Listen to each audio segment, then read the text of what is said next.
और इस वक्त एक बड़ी खबर, राहुल गांधी पर कोर्ट ने 200 रुपए का जुर्माना लगाया है।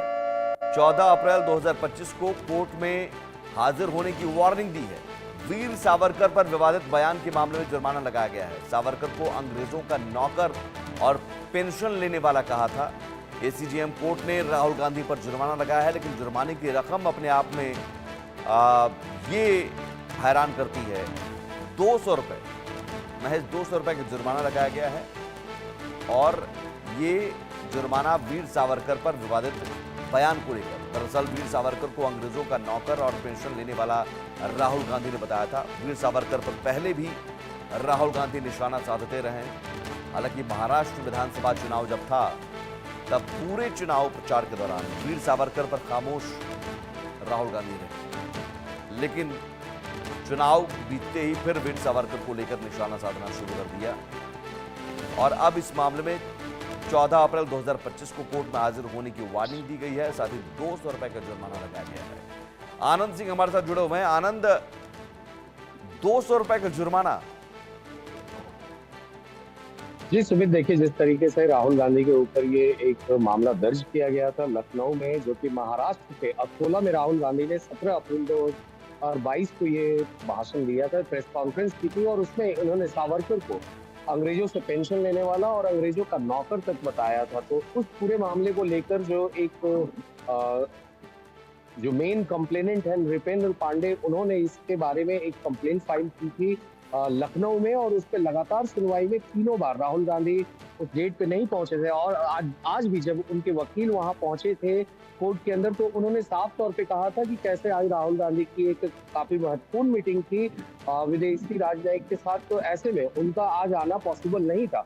तो इसी तरह कोर्ट ने जब इस मामले को सुना, तो मजिस्ट्रेट ने इस मामले को सुना, तो फिर उन्होंने राहुल गांधी पर 200 रुपए का जुर्माना लगाया और आगे की जो तिथि है, जो तारीख है, वो 14 अप्रैल 2025 की तारीख दी गई है, जिसपे उन्होंने साफ तौर पे कहा कि राहुल गांधी को इस तारीख पे कोर्ट के समक्ष, मजिस्ट्रेट के समक्ष पेश होना पड़ेगा और उनकी खुद की प्रेजेंस अनिवार्य होगी। तो कहीं ना कहीं ये एक बड़ी मुसीबत राहुल गांधी के लिए आ चुकी है कि अब उन्हें फिर से कोर्ट के चक्कर लगाने पड़ेंगे, क्योंकि हमने पहले भी देखा है कि किस तरह से राहुल गांधी एक बार सावरकर पे ही पहले भी वो इस तरह के लीगल मामलों को लेकर उन्हें अपनी सदस्यता गंवानी पड़ी थी। हालांकि बाद में सुप्रीम कोर्ट ने उनकी सदस्यता बहाल की थी।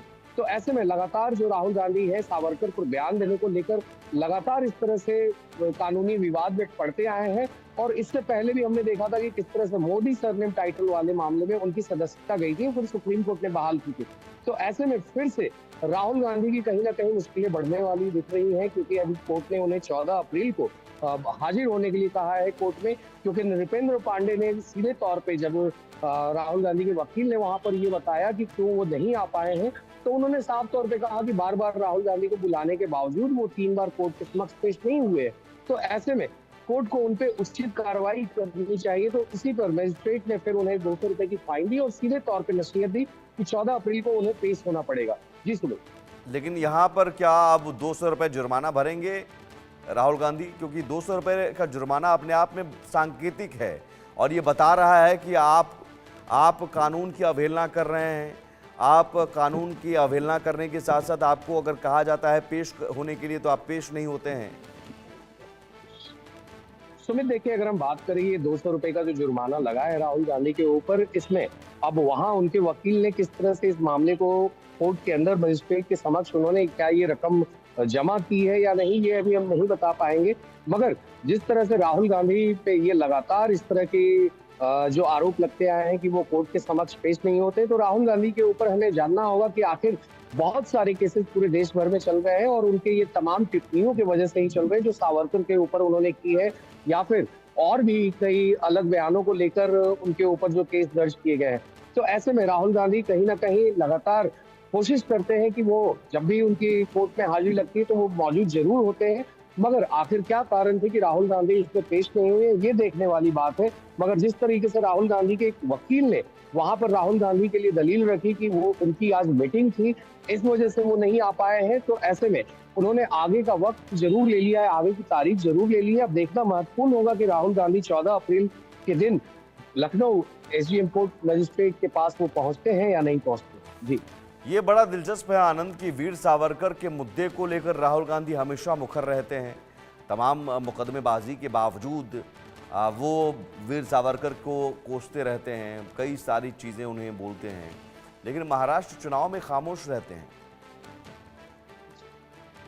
जी सुमित, देखिए जिस तरीके से राहुल गांधी लगातार वीर सावरकर को लेकर उनके ऊपर जो टिप्पणी करते हैं, वैसे में उनका एक स्टैंड बहुत ही क्लियर रहा है।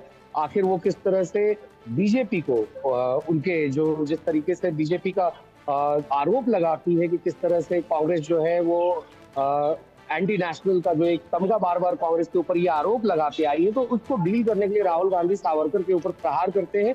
क्योंकि उनके ऊपर प्रहार करने से बीजेपी में कहीं ना कहीं कोई एक जो एक बौखलाहट है वो दिखने को मिलती है, और राहुल गांधी उसी का फायदा उठाना चाहते हैं हर बार, और ये चीज लगातार दिखी है। हालांकि इस बयान को लेकर सावरकर पे जब वो हमला करते हैं तो इसको लेकर वो काफी लीगल कानूनी पसड़ों में जरूर फंसते हैं, मगर उसके बाद भी जैसा कि आपने बोला कि महाराष्ट्र चुनाव में उन्होंने सावरकर पे टिप्पणी नहीं की, तो महाराष्ट्र में हमें समझना होगा कि आखिर वहां पर जो वहां विकास आघाड़ी के अलायंस पार्टनर्स थे, तो उनमें से एक शिवसेना उद्धव बालासाहेब ठाकरे की भी गुट थी। तो और उद्धव बालासाहेब ठाकरे की गुट जो है वो लगातार वीर सावरकर को अपना एक आइडेंटिकल रोल मॉडल की तरह अपनाती है। तो ऐसे में वहां पर राहुल गांधी कहीं ना कहीं वो एक जो धर्म है, जो अलायंस धर्म है, वो निभाते हुए वहां दिखे थे। मगर हालांकि जब राहुल गांधी महाराष्ट्र के बाहर होते हैं तो वो कोई ऐसा मौका नहीं है जब वो वीर सावरकर पे टिप्पणी नहीं करते हो बीजेपी को घेरने के लिए। जी, कई मौक़ों पर ये भी कह चुके हैं कि मेरा नाम राहुल सावरकर नहीं, राहुल गांधी है, मैं माफ़ी नहीं मांगूंगा, लेकिन